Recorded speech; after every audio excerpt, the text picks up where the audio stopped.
I never thought 15 years of marriage could be dismantled by a simple knock on my office door.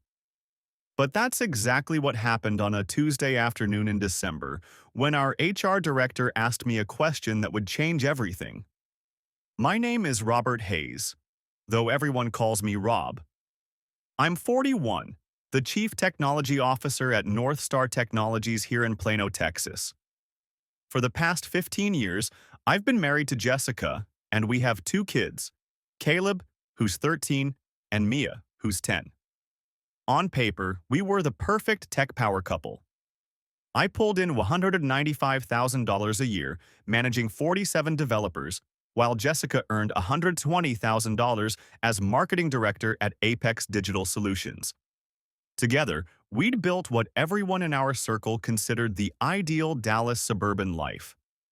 Our house in Willow Bend cost nearly $1 million. The kids attended Preston Academy, and we belonged to the country club where Jessica networked with other marketing executives while I discussed cloud architecture with fellow CTOs. We were featured in Dallas Business Journal twice, once for a charity tech fundraiser we organized, and another time as part of a Power Couples in Technology spread. I genuinely believed we were living the dream. Jessica and I had always been supportive of each other's careers. When she needed to work late on campaigns, I handled homework time with Caleb and Mia. When I had to travel for quarterly board presentations, she managed the kids' schedules and school activities. We'd built our relationship on mutual professional respect. Her marketing genius complemented my technical leadership perfectly. That's why what happened 8 months ago didn't raise any red flags for me initially. In April, Jessica came home excited about new opportunities at Apex Digital. She'd been promoted to senior marketing director, she said, with increased responsibilities and longer hours. There was also this new hire, Tyler Cross, a 35-year-old business consultant who joined as a strategic growth advisor. Jessica couldn't stop talking about his innovative marketing strategies and client development expertise. Tyler has this amazing vision for integrated digital campaigns, she'd tell me over dinner. He's revolutionizing how we approach client relationships. I was genuinely happy for her. Jessica had always been ambitious, and I supported her career advancement completely. If that meant 7 a.m. starts for early client meetings and 6:30 p.m. returns from extended strategy sessions, I was willing to adjust our family routine. I started handling more of the morning preparations, getting Caleb and Mia ready for school while Jessica rushed out to her important meetings.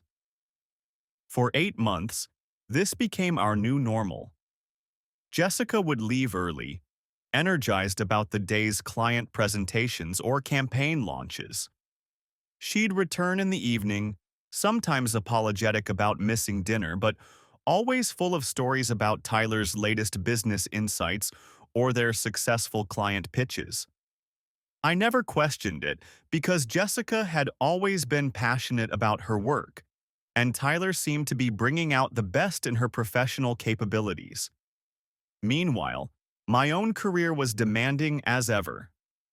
As CTO, I was responsible for all technology infrastructure at North Star, managing development teams, overseeing product launches, and presenting quarterly reports to the board.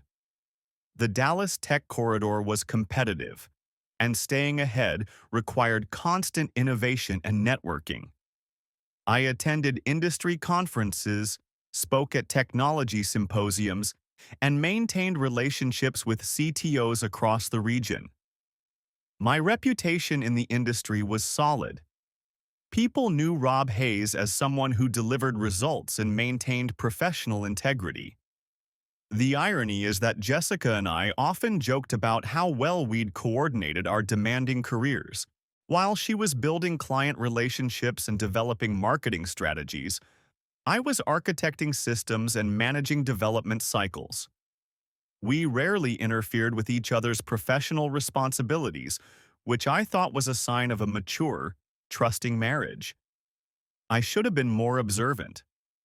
I should have noticed that Jessica never mentioned specific client names anymore, or that her team meetings always seemed to involve the same strategic advisor. I should have realized that in 8 months, I'd never met Tyler Cross at any industry events, despite his supposedly prominent role in digital marketing. But I was busy with my own responsibilities, trusted my wife completely, and genuinely believed our marriage was stronger than ever. That's the context for what happened on Tuesday, December 5th, when everything I believed about my life turned out to be an elaborate lie. I was in my office reviewing code architecture documents when Angela Palmer knocked on my door.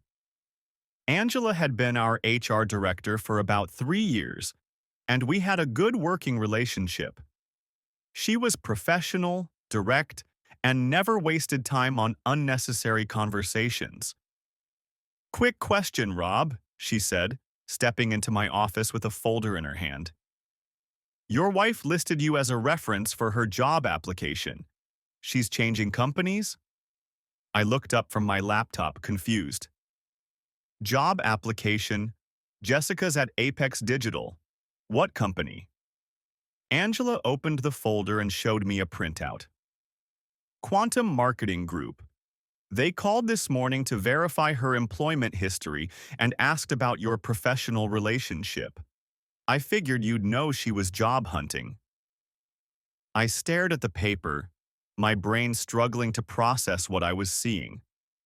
The application clearly listed Jessica Hayes as unemployed since April 2023 and seeking a marketing director position at Quantum Marketing Group, one of Apex Digital's direct competitors.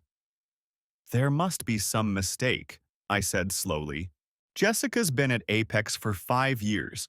She was just promoted to senior marketing director 8 months ago." Angela's expression shifted from casual curiosity to concern. "Rob, are you sure? Because this application specifically states she's been unemployed since April. She listed you as a character reference and mentioned your position here at Northstar." My mind raced through the implications. If Jessica was unemployed since April, that meant, "Angela, can I see that application again?" She handed me the folder and I read through it carefully. Employment status. Unemployed since April 15, 2023. Current income, none. Reason for leaving previous position, seeking new opportunities. References. Robert Hayes, CTO, Northstar Technologies. "I need to make a phone call," I said, my voice steadier than I felt. "Can you give me a few minutes?" Angela nodded and left my office. I immediately dialed Apex Digital's main line, a number I'd called dozens of times over the years for various industry-related conversations. "Apex Digital Solutions. How may I direct your call?" "Marketing department, please. I need to speak with Jessica Hayes." There was a pause. "I'm sorry, sir, but we don't have anyone by that name in our directory. Would you like me to transfer you to our general marketing line?" My stomach dropped. "Are you sure?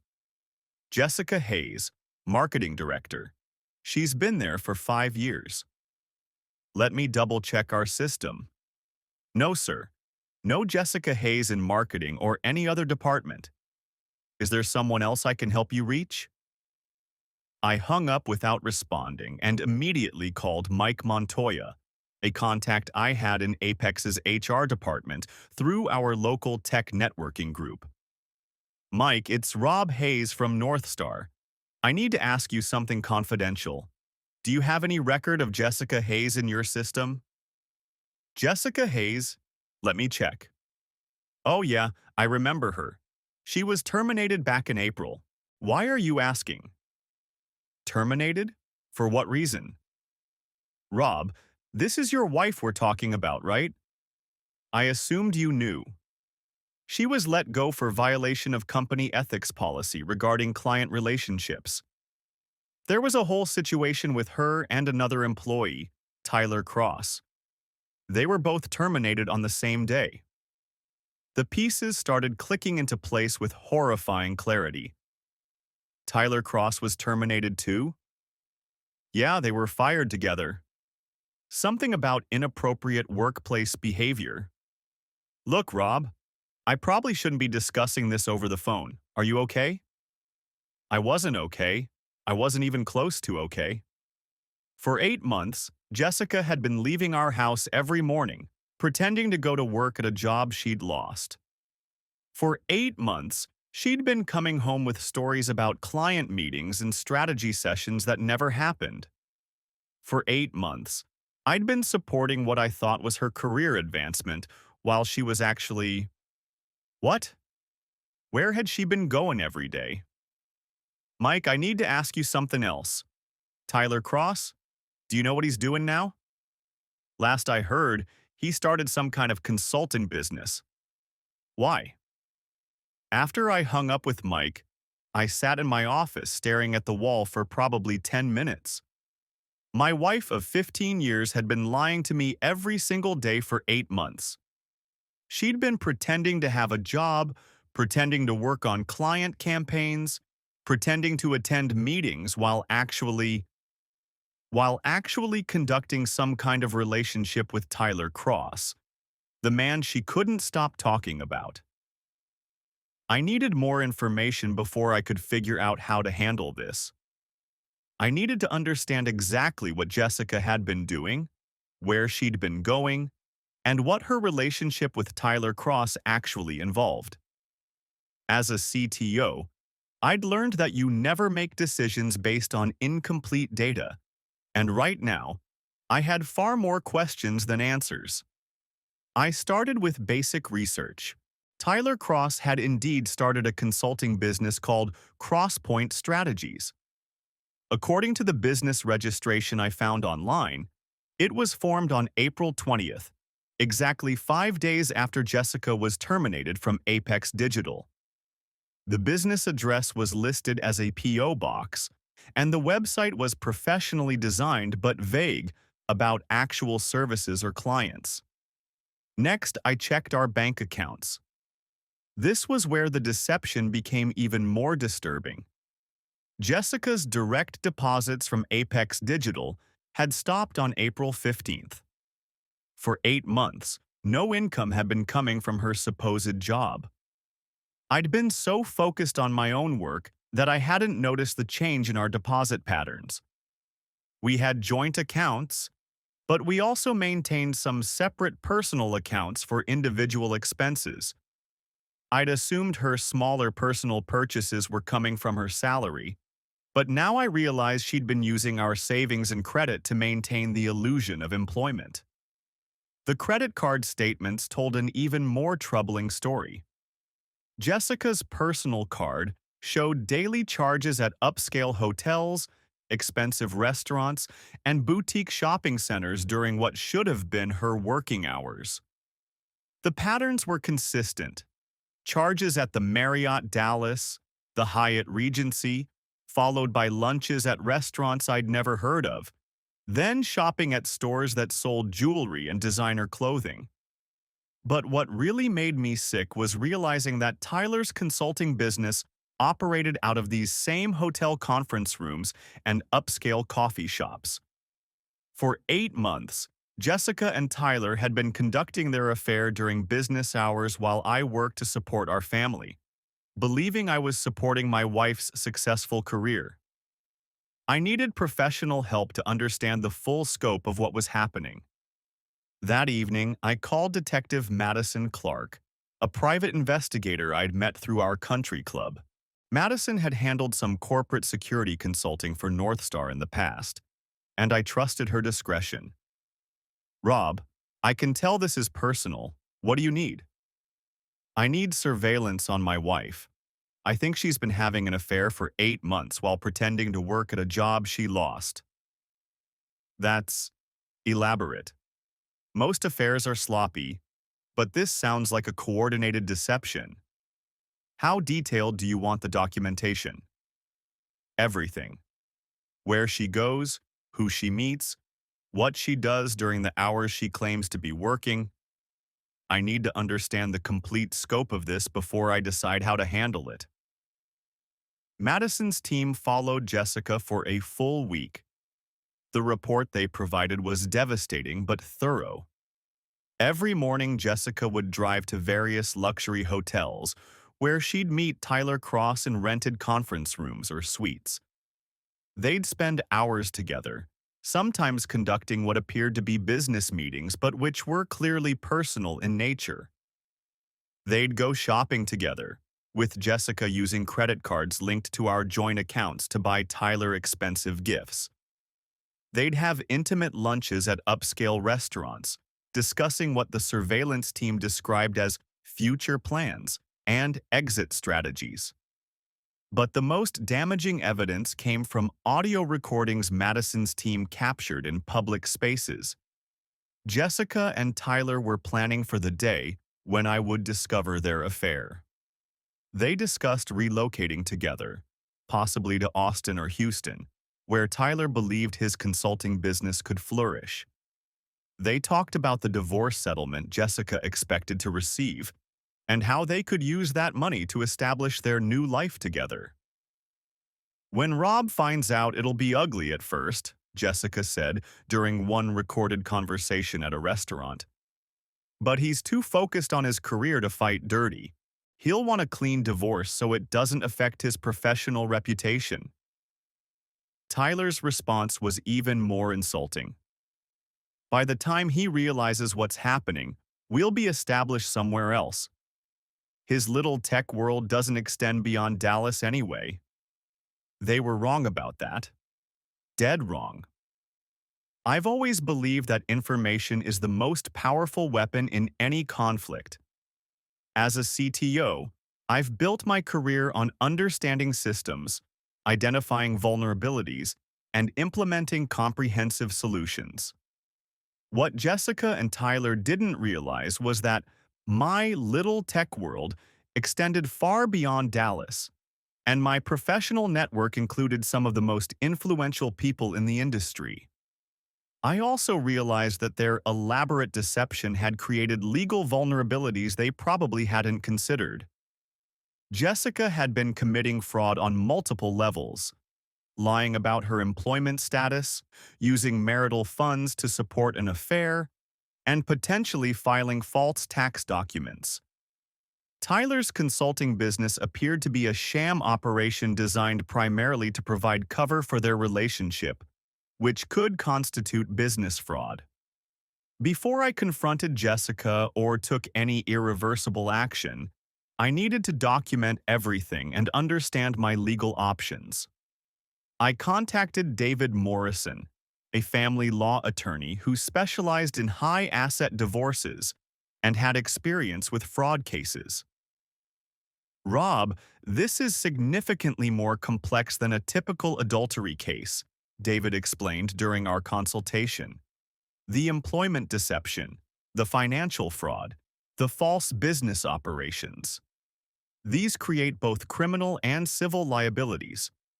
But they also provide you with substantial leverage in divorce proceedings. What kind of leverage? In Texas, we're a community property state. But when one spouse commits fraud on the community, the court can order an unequal division of assets. The fact that Jessica has been using marital funds to support an affair while lying about her employment status constitutes clear fraud on the marital estate.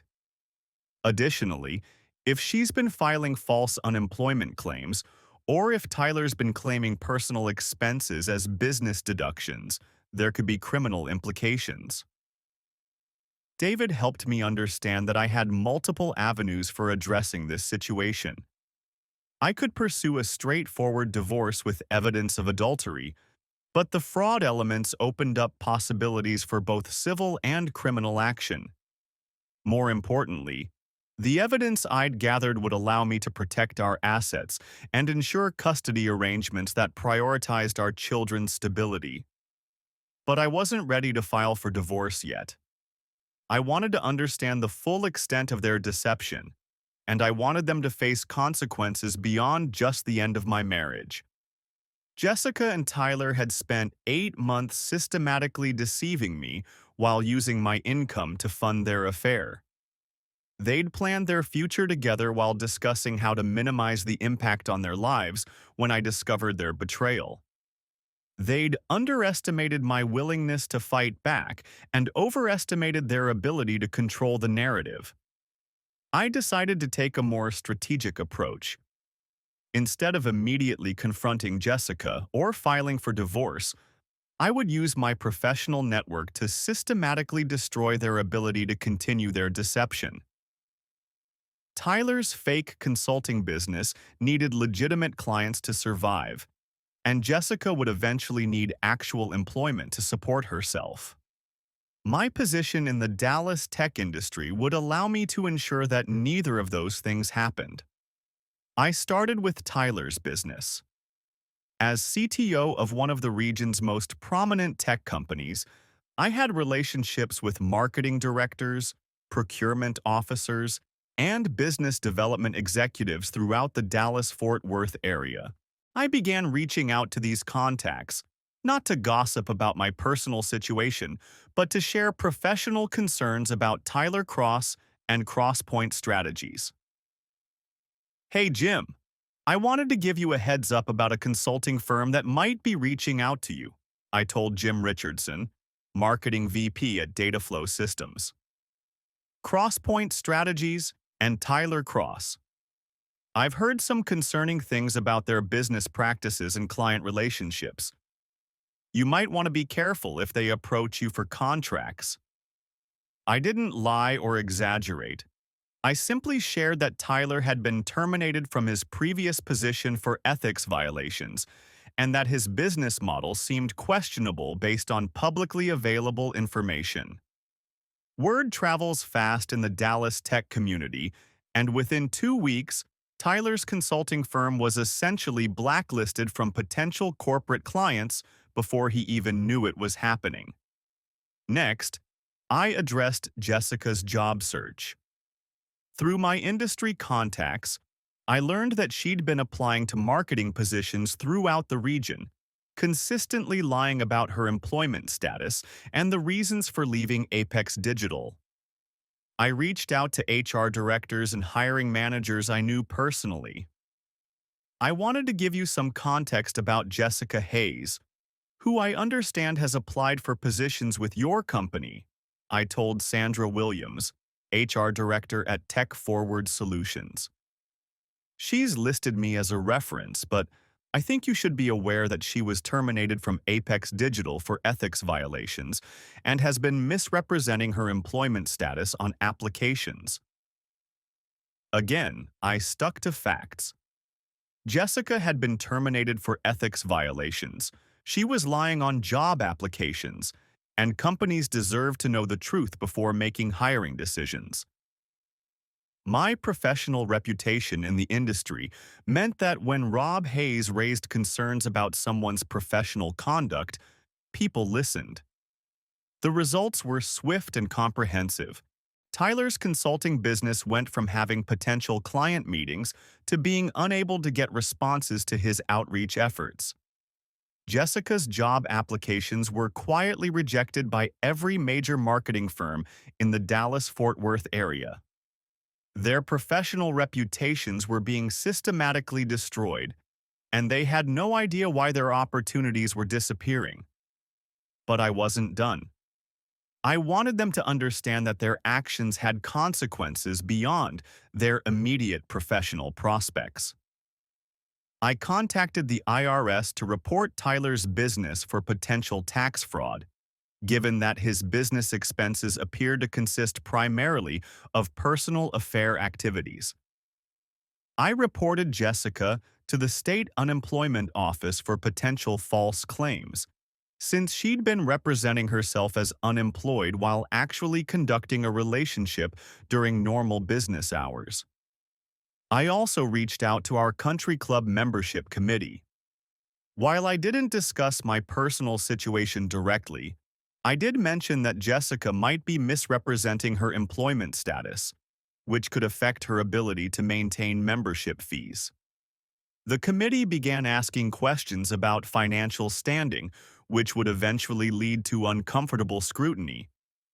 At Preston Academy, where our children attended school, I spoke with the administration about potential changes in our family's financial situation.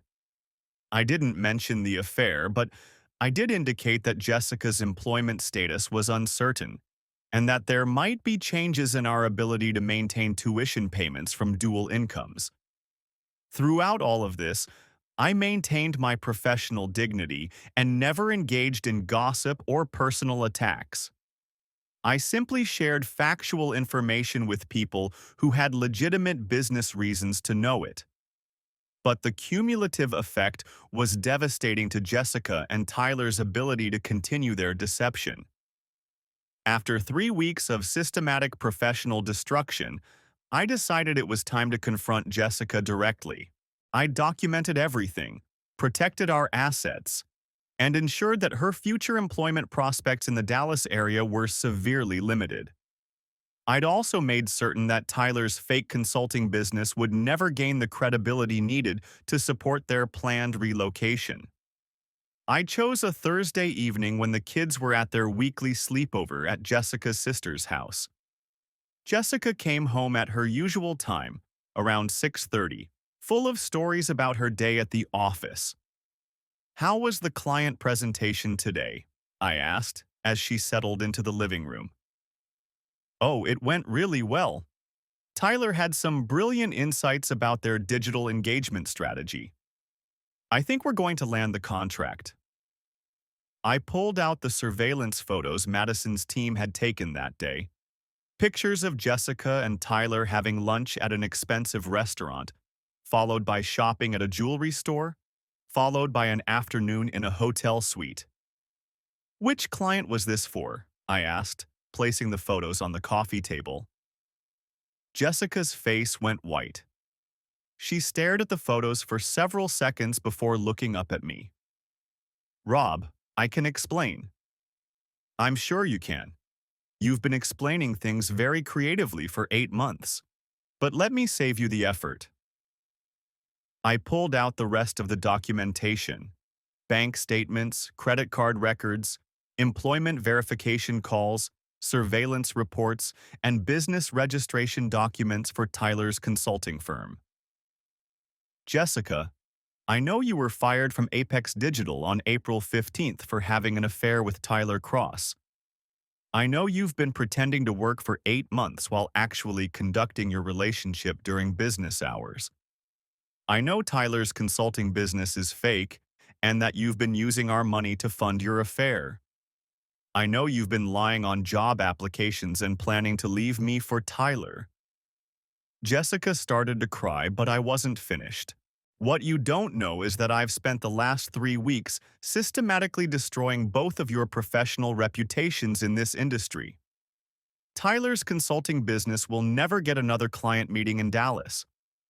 Your job applications have been rejected by every major firm in the region, and they'll continue to be rejected as long as you're looking for work here. Your affair partner is facing IRS investigation for tax fraud, and you're being investigated for unemployment fraud." "Rob, please, let me explain what happened." "I'm not interested in explanations, Jessica. I'm interested in solutions. You and Tyler created this situation through 8 months of elaborate deception. Now you're going to live with the consequences." I handed her a folder containing divorce papers that David Morrison had prepared.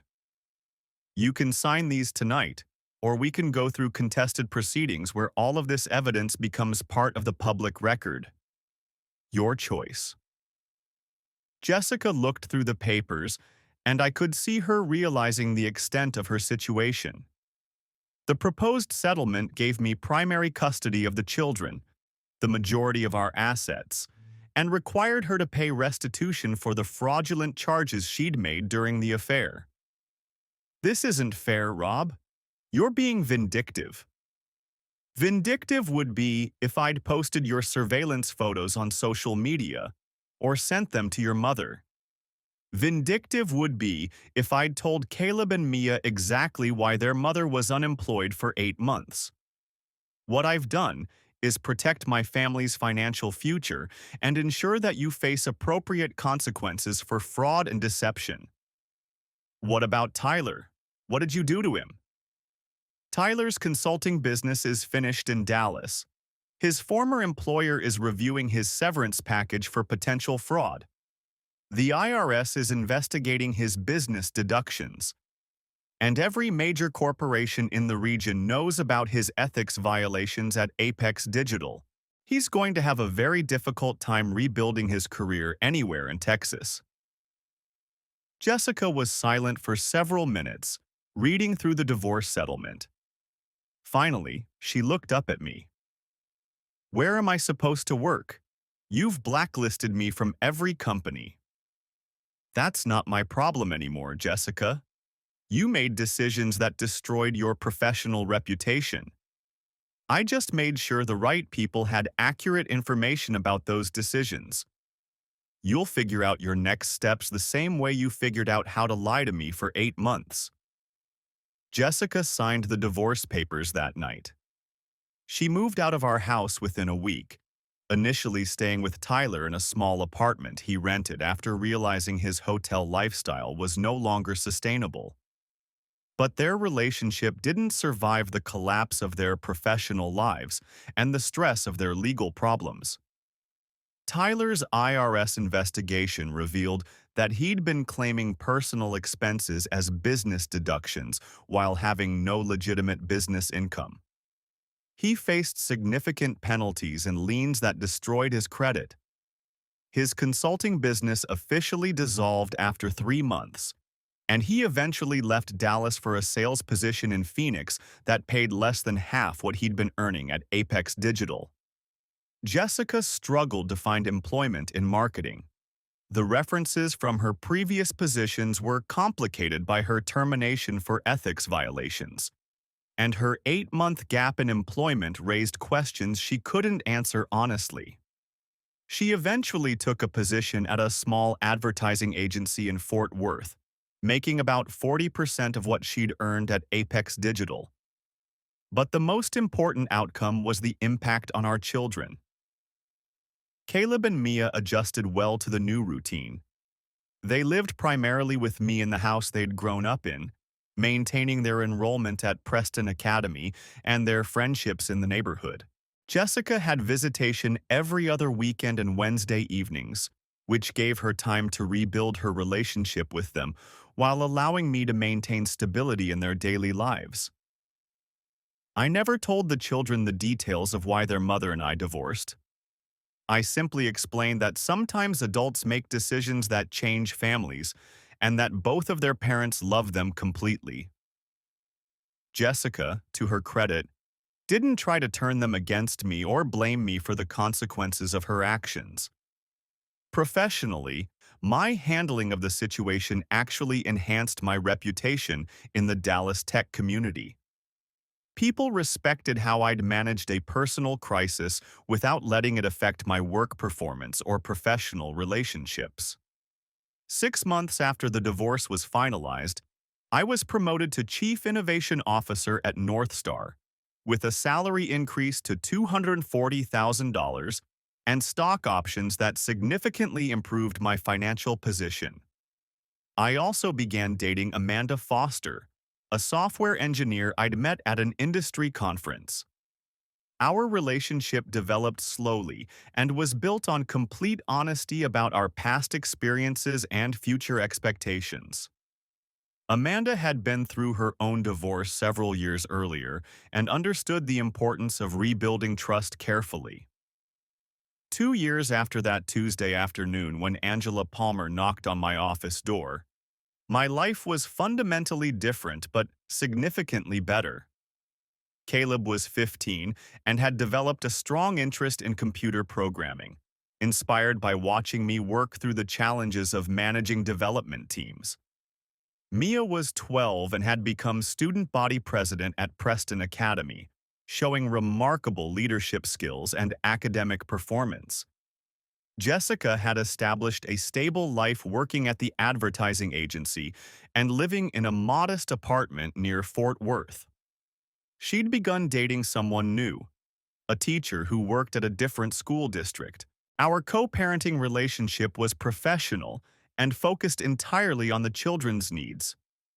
We attended their school events separately but maintained polite communication about schedules and activities. Tyler Cross had disappeared from the Dallas area entirely. I heard through industry contacts that he'd moved to Phoenix, then Denver, then Seattle, struggling to establish credibility in each new market.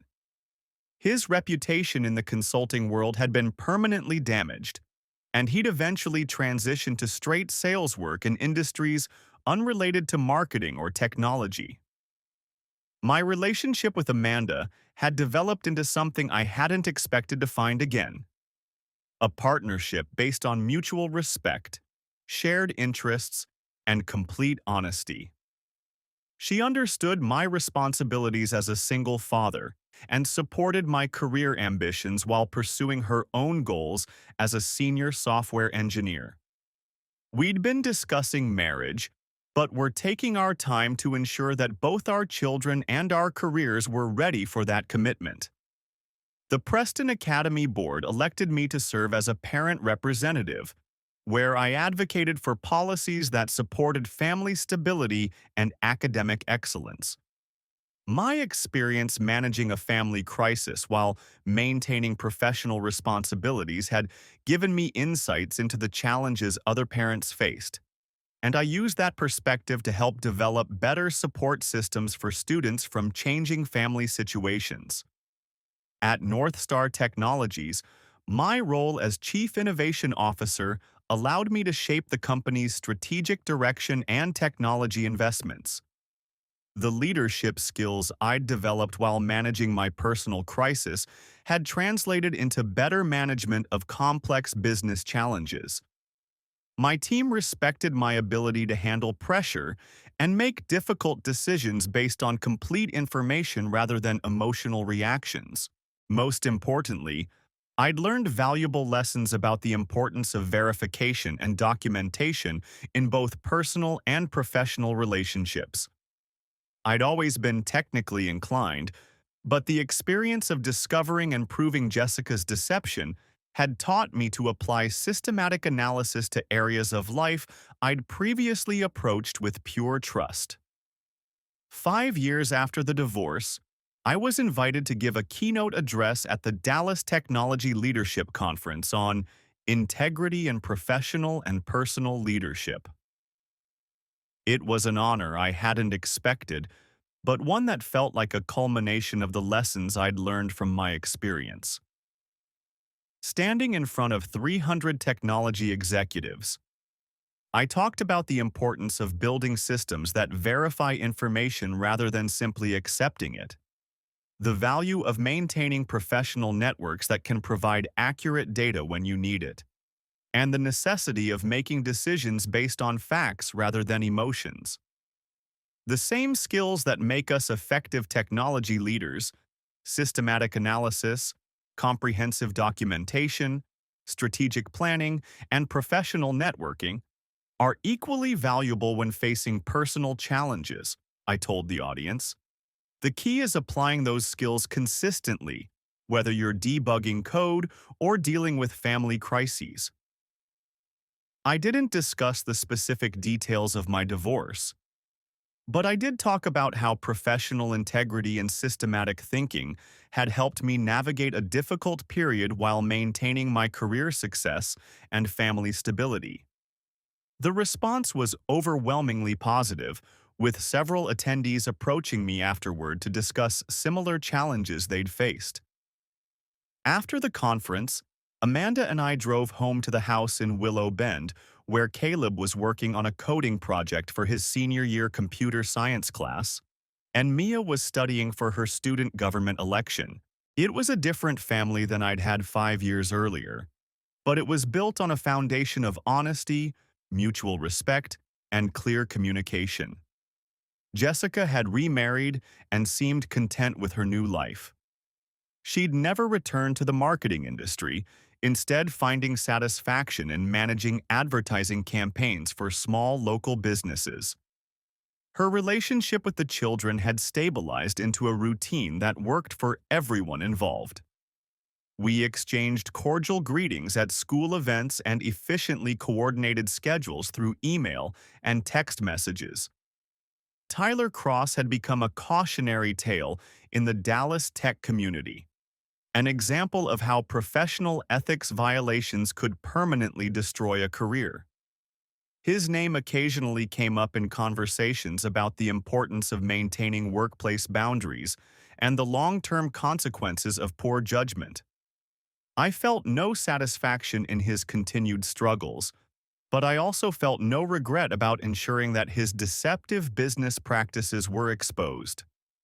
The private investigation business that Madison Clark ran had prospered, partly due to referrals I'd provided when other executives needed discreet assistance with sensitive situations.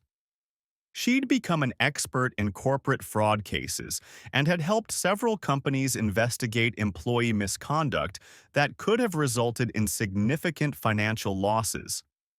David Morrison, the family law attorney who'd guided me through the divorce proceedings, had used our case as a template for handling similar situations involving professional fraud and deception. He'd developed a practice focusing on high-asset divorces where one spouse had committed financial fraud, and he regularly spoke at legal conferences about the intersection of family law and business ethics.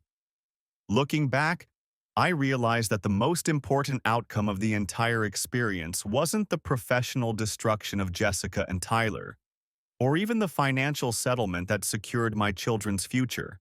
The most valuable result was learning that I could handle a systematic betrayal by someone I'd trusted completely, and emerge from it with my integrity intact, and my life actually improved. The key had been treating the situation like a complex business problem rather than an emotional crisis. By gathering complete information, analyzing the data systematically, and implementing a comprehensive solution, I'd been able to achieve outcomes that protected my family while ensuring appropriate consequences for the people who'd deceived me.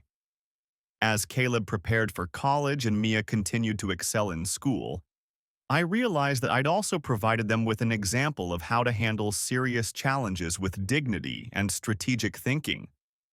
They'd seen their father face a difficult situation and respond with careful planning rather than emotional outbursts. They'd learned that actions have consequences, but also that those consequences should be proportional and focused on protecting innocent people rather than simply seeking revenge.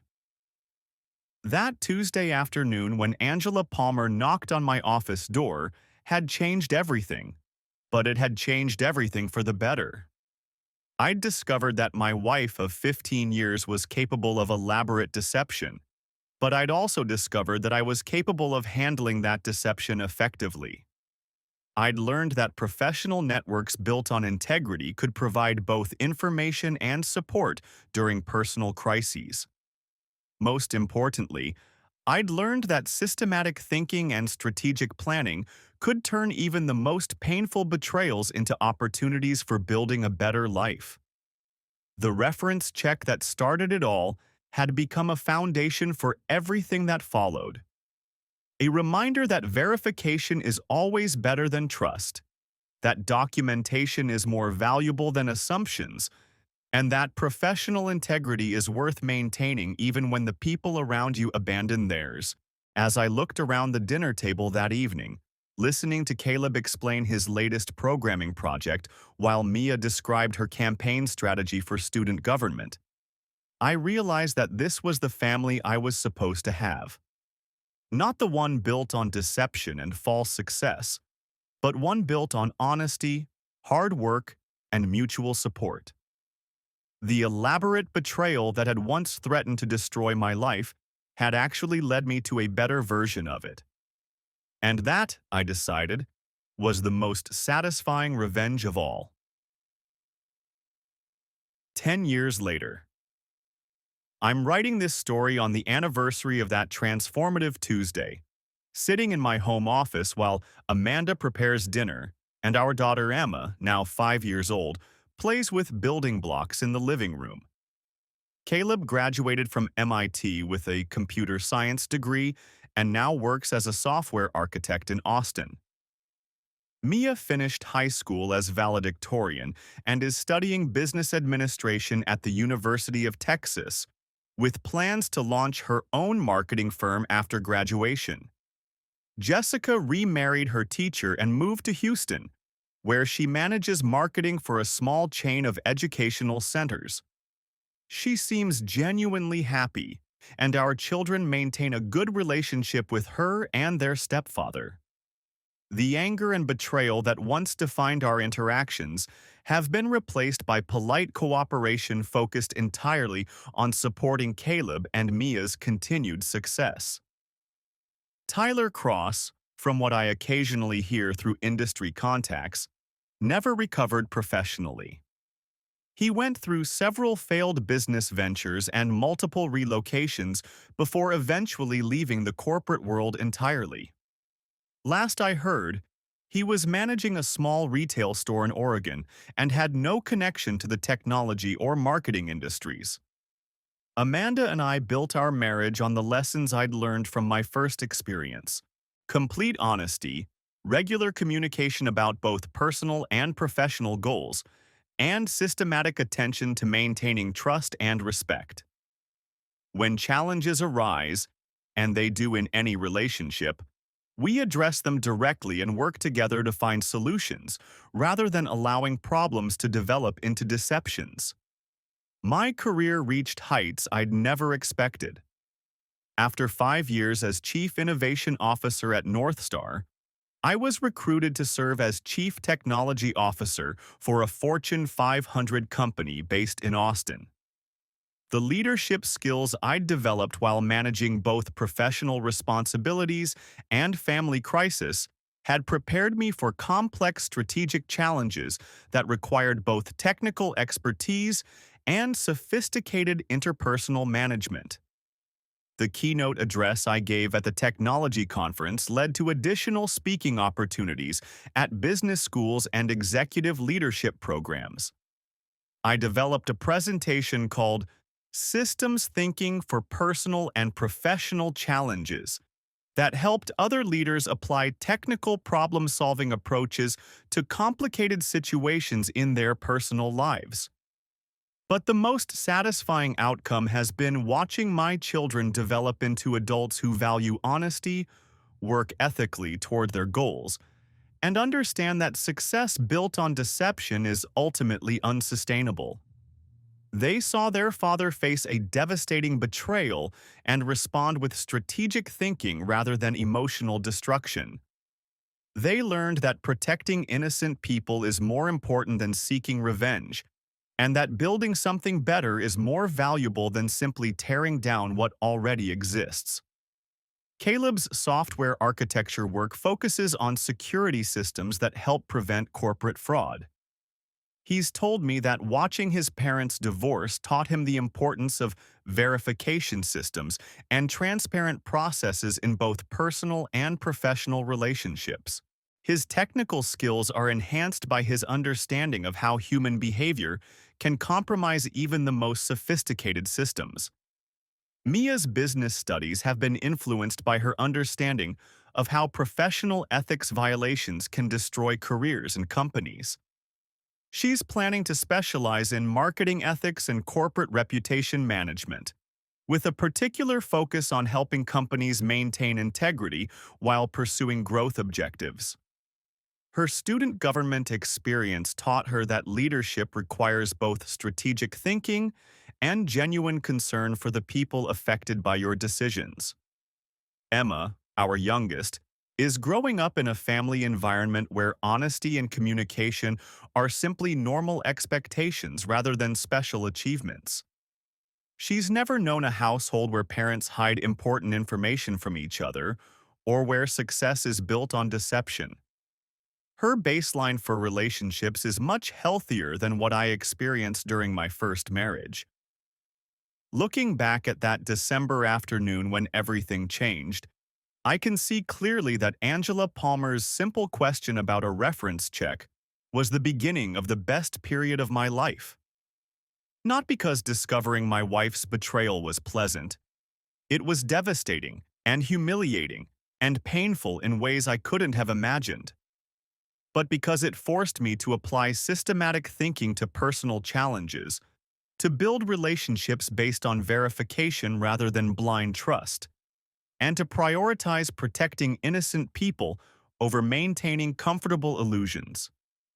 The skills that made me successful as a chief technology officer, comprehensive analysis, strategic planning, professional networking, and systematic implementation, turned out to be equally valuable for managing family crises and building better relationships. The experience taught me that the same approaches that create successful technology solutions can create successful life solutions, as long as you're willing to face facts honestly and take appropriate action based on complete information. That Tuesday afternoon changed everything. But it changed everything in ways that led to a life built on actual foundations rather than elaborate deceptions. And that transformation, I've learned, is the difference between surviving a betrayal and using it to build something better than what you lost. The reference check that started it all became a reference point for everything that followed. A reminder that truth is always preferable to comfort, that verification is always better than assumption, and that the most devastating betrayals can become the foundation for the most meaningful victories. Jessica's 8-month deception cost her a marriage, a career, and a community she'd spent years building. Tyler's fake consulting business cost him any possibility of professional credibility in the industry he'd wanted to dominate. But their elaborate betrayal gave me the opportunity to learn who I really was when everything I'd believed about my life turned out to be false. It turned out I was someone who could handle systematic deception with systematic response, who could protect innocent people while ensuring appropriate consequences for those who'd wronged them, and who could build something significantly better from the ruins of something I'd thought was already good. That, I realized, was worth far more than any revenge I could have sought. And it was a foundation solid enough to last for the rest of my life. End.